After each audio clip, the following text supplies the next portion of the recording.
Well, good morning, everyone, and welcome to our presentation. Our topic today is cultural adaptation with regard to finding words equivalent in interpreting and translation Vietnamese English. So I will call interpreting and translation INT for short. And our limitation is only focused on Vietnamese English side. Our members are Nguyễn Lê Hà Châu, Phạm Thị Oanh, Phạm Thị Ngọc Ánh, and Lê Thị Duyên, and we would like to dedicate our great thanks to Mr. Đặng Nam Thắng for helping us building the outline or editing after what we have written out. So here's our table of content. The introduction, literature review, methodology, findings and discussion, and also the conclusion. All right, so our rationale. The deepest motive of my selection of this study is that one friend of mine who is from Spanish department, she has posted on Facebook, what is the term Bình dân học vụ in Spanish? And I've helped her by looking up the dictionary. And then I posted the English version for her. And then I let her translate from English to Spanish herself because I don't know a single word of Spanish. And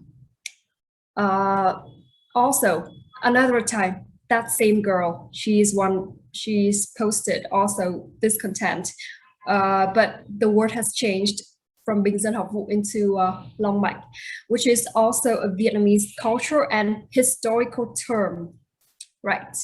So our rationale is that communication, including cultural and historical Vietnamese terms, make people somehow difficult to translate or to understand when they are translated into English. So our focus today is on the cultural adaptation to find the equivalence in INT from Vietnamese side into English sides. All right, the aim of the study. Firstly, it is to have the deeper knowledge of INT and the relationship between language and culture as well. Second, we also come up with more effective methods to interpret and translate the term related to culture as well as history from Vietnamese to English. It will be discussed further in chapter 4, findings and discussion. Also, the scope and the significance of study. Firstly, we focus on the overview of INT and the adaptation of cultural knowledge on some terms in Vietnamese. Some terms will be given as the example. Also, we give the examples and techniques to deal with non-equivalence in INTing cultural terms into English. And also we can help these students partially to overcome this issue. All right, so let's move to the literature review. It will be presented by my teammate, Phạm Thị Ngọc Ánh. Okay, so good morning, everyone. And this part is about the literature review. Okay, so first thing first, please, Joe, can you move to the next slide? Okay, so what is interpreting and translation? The definition of translation changed through time and varied from scholar to scholar. And here we'll bring you like two definitions from two scholars. The first one is by Larson. That translation is rendering the written text into another language in the way the author intended in the text.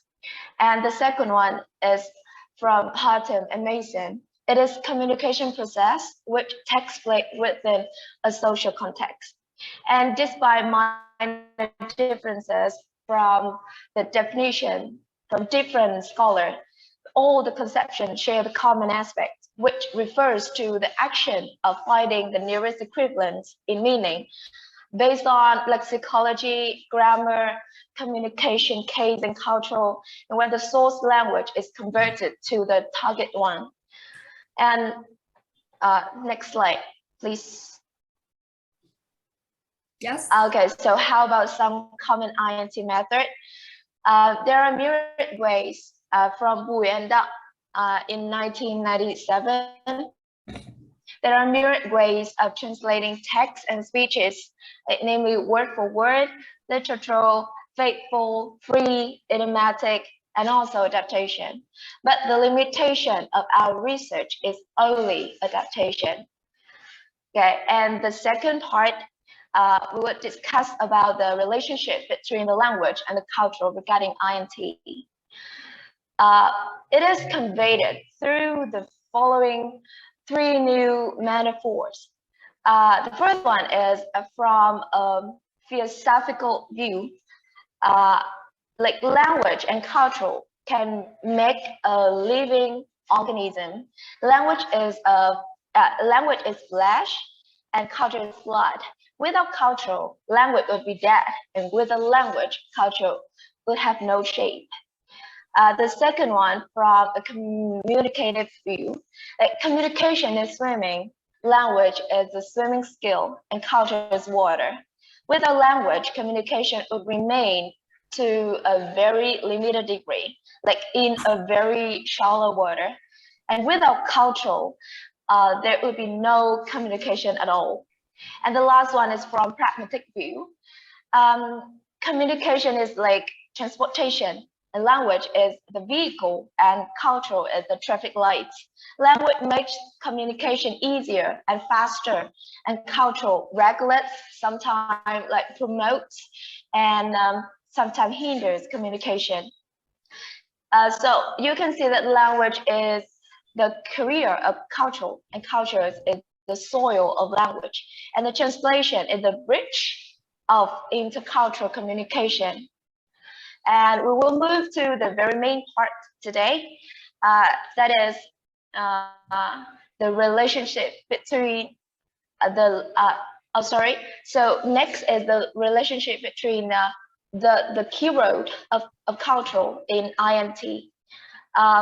From Karamian, translation involving transportation of thoughts expressed in one language by one social group into a appropriate expression of another group entires the process of cultural decoding, recoding, and encoding.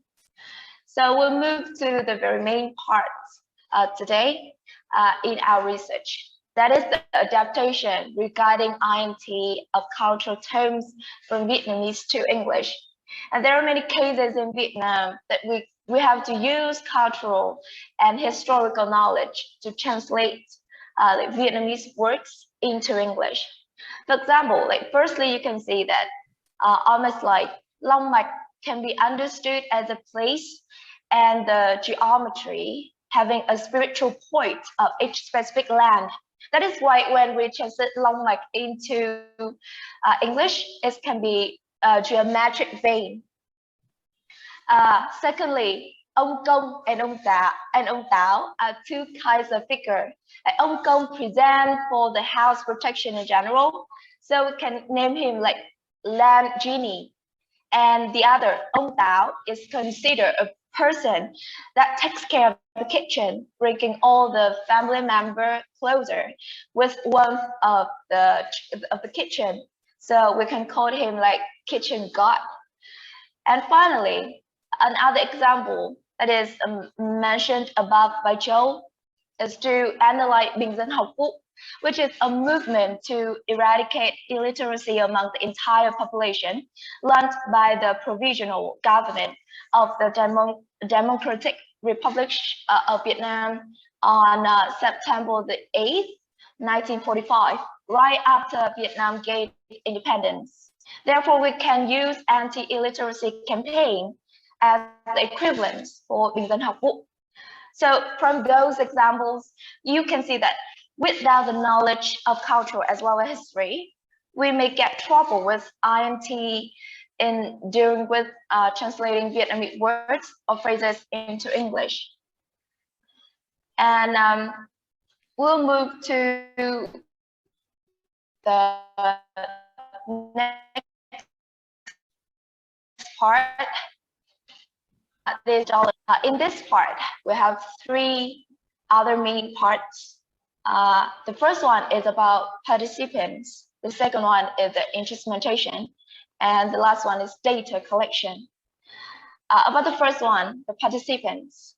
Actually, our focus of this study is transferring from Vietnamese word into English.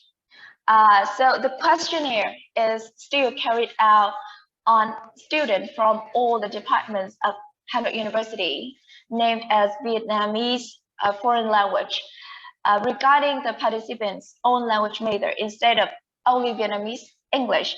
Why? Because the reason is that transferring from language to another can create many difficulty, not only for us, like students from from English department, but for other students from other department as well. And the second one is about instrumentation. This study make use of online questionnaire since it's a massively assessed and cost-effective because it's got no sense to ensure the clarity of qualified. The supervisor was invited to proofread after this online Google form has been designed. And the last one is about data collection. Our questionnaire was posted on Hanoi University student group on Facebook, and we received total 100 responses from attendees in 10 language departments and some departments of other students in Hanoi University as well. And the next part, we will move to the next part by Châu, please. All right, so next part is about findings and discussion. We'll give some graphs and charts and also some discussion of that. All right, so first things first, demographic information. Mostly our seniors. It is almost 4/10 of the respondents are seniors. More than a quarters are junior. And sophomore and freshmen accounts for the same percentage, which is close to 1/5, and only 1% are self-study objects, self-study respondents. Right. With regards to departments, all right, English comprises of almost a half, which is 46%. This is English department. Major other study in Hanu, which can be exemplified as FMT or FSD or many other department other than 10 language department, because they also have to study all of the subjects, all of the main subjects in English. So that I also selected them as the respondents, because the more respondents we have, the more accurate the discussion will be, right? French. They comprise of 8%, less than 1/10. Oh, sorry. And for 8 other departments, when we combine 8 other departments together, it will comprise of only more than a quarter, which is no, only less than a quarter, which is 23%, right? How about the difficulties related to language transference, right? We have divided into 2 types of difficulties, which is lexical one and grammatical one. With regards to lexical difficulties, from this table, it is the level of lexical difficulties that students are most and least likely to face, right? So students are most likely to choose from level 3 to level 5 with the ratio of approximately half of n. N is 100 respondents, right? However, on the other hand, 0 is the level that students are least likely to choose, ranging from only 1 to 3%, right? At level 3 to level 5, mainly 4, 3, 4, 5, yeah. Lexical difficulties in all categories like jargon, like multi-semantic, proper nouns, and everything afterwards. Also, lexical difficulties. Percentage, this table shows the percentage of students having most and no lexical difficulties in each of these categories, right? So jargons, phraseologies, and idioms and Vietnamese cultural terms are the top 3 highest proportion, from just above 1/3, like here. Jargon, where's jargon? Here. Phraseology and idioms, yeah. Vietnamese cultural terms, yeah, just about 1/3, and from just above 1/3 first mention to more than a half third mention here. It is 53%. Right, moving to the grammatical difficulties. The name of the table is kind of the same as the name of table from lexical difficulties. Again, level of grammatical difficulties that students are most and least likely to choose. There are gender, number, person, tenses, mood, voice, case, yeah. And students are most likely to choose level 1 and level 2. You can see that from the table, yeah. With a ratio of around a quarter for each category, and least likely to choose level 5, with a proportion of less than 10%. Yeah. It can be seen that grammatical difficulties are not as significant as the lexical one. How about the table 2.2.2? The percentage of students having most and no grammatical difficulties, right? So there's a huge difference between students who have the most difficulty and those who have no difficulty at all in regard to the same category of grammar. So you can see the difference, right? 23.3, yeah.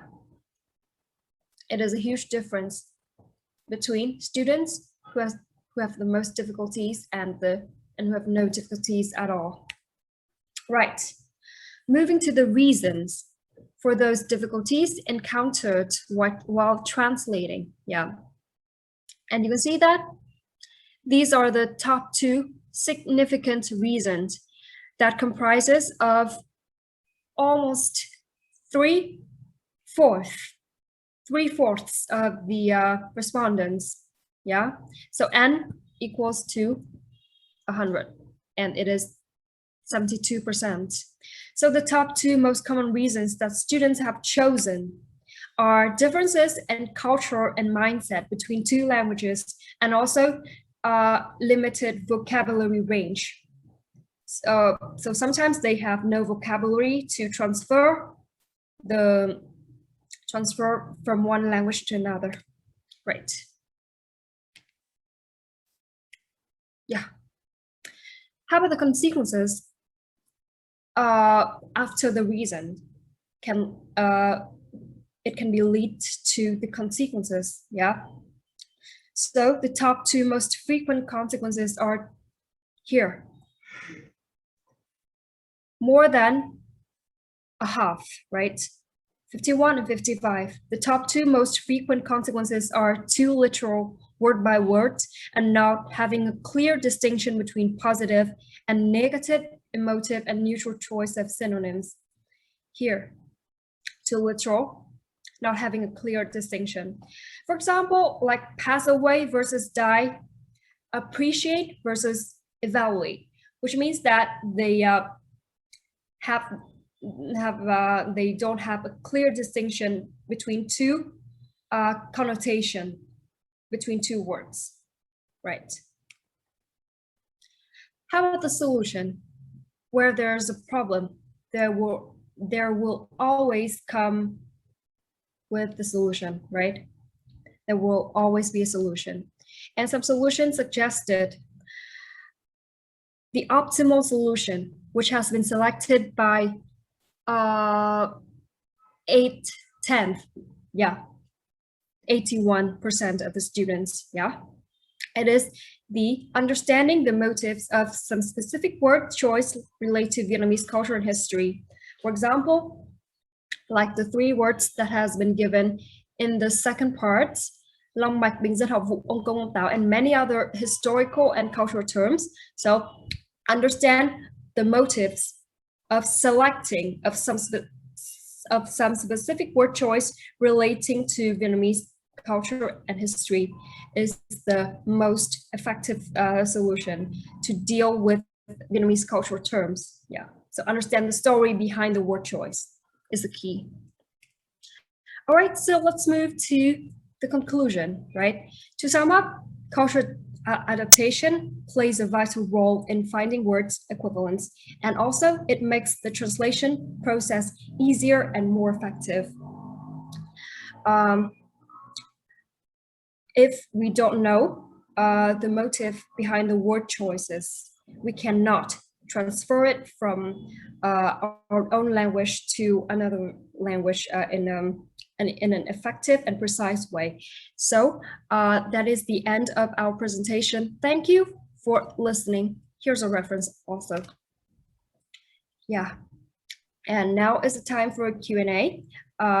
Feel free to raise your question. Yeah. Thank you. Thank you, Châu and Anh.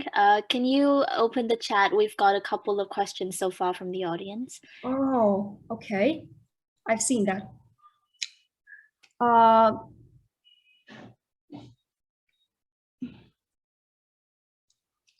Okay, let me see. From Miss Linh Chi Nguyễn, right?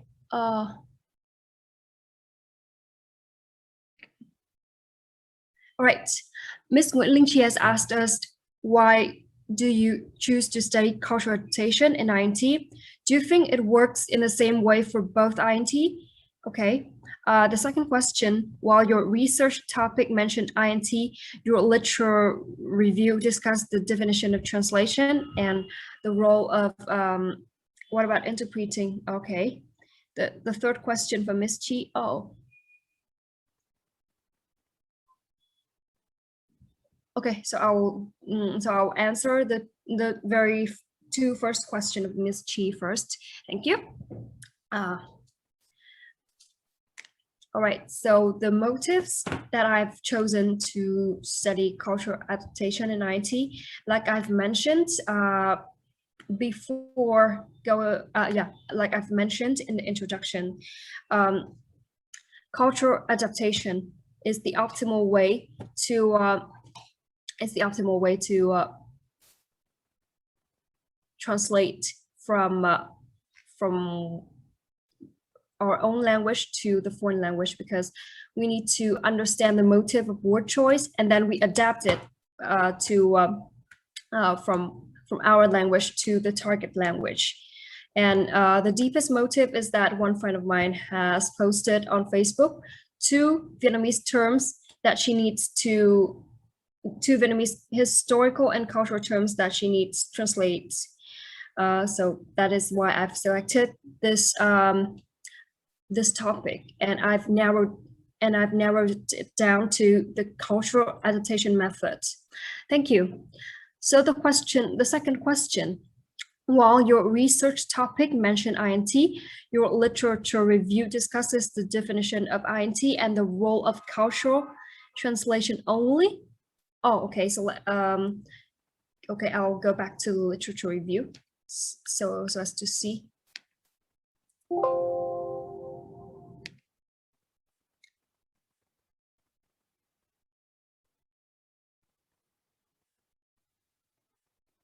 Okay.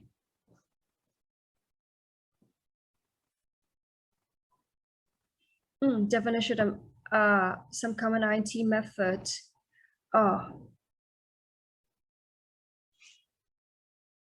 Okay. So in each of every bullet points in the literature review, I always include INT.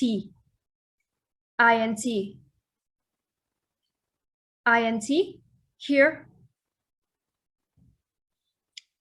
Yes. In each and every bullet points, I always include INT, which means our focus is both interpreting and translation. However, sometimes we say translation instead of always saying INT. It is just because of avoiding repetition. Too much repetition can let the presentation become lamer. So we would like to alter instead of just keep repeating INT many times. Thank you. Okay, how about the third question? Oh, where's our annotation? Oh yeah.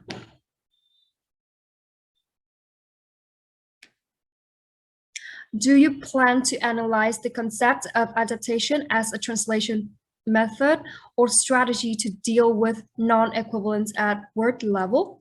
I did not see any reviews or theories on this aspect. Ah, okay. It is both, Ms. Chi.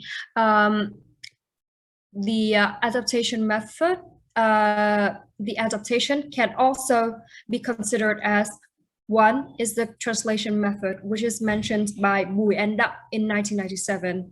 And also, it is not only a method, it is also a strategies to deal with non-equivalence at word level also. Right.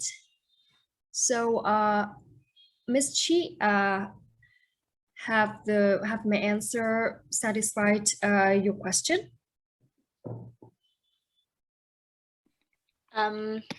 Châu and Anh, I'm afraid we don't have much more time for the Q&A, but can you quickly answer two more questions from Ms. Thu Anh? So she asked you about the translation of Ông Công and Ông Táo. Okay. Did you use any reference for this translation? And why is one of them a genie and the other one is a god? Thank you, Mr. Wang. All right, so one, did you translate the name yourselves, or did you find the translation in any sources of reference? Yes, we have founded the resource here. Vedic.co is the resource that we have found these equivalents, and from this resource, we can know that one Vietnamese word has been transferred into an English word, and their motive of selecting that word, that Vietnamese word, and also the selecting that translation. So this is our source, vedic.co. All right, I'm wondering why Ông Công is a genie while Ông Táo is a god. Do you think it's different? It's also results of difference in cultural background. Well, it's really an intriguing question. According to this dictionary, Ông Công has been translated in land genie, and Ông Táo has been translated in kitchen god. The result of differences in cultural background. I think I need to do a deeper research on that, and I'll give you the answer about that later on. Thank you, Mr. Wang. Thank you for the questions. I can see that the audience find this topic really interesting because we still got a couple more questions in the chat, but I'm afraid we don't have enough time for the Q&A. So please, do you mind noting down the questions and maybe getting in touch with the audience after the session? Yeah, so that you can provide the answer. I will screen cap it. Yeah, or you know what, you can send them a private message on chat or public one. I don't know. Yeah. Okay.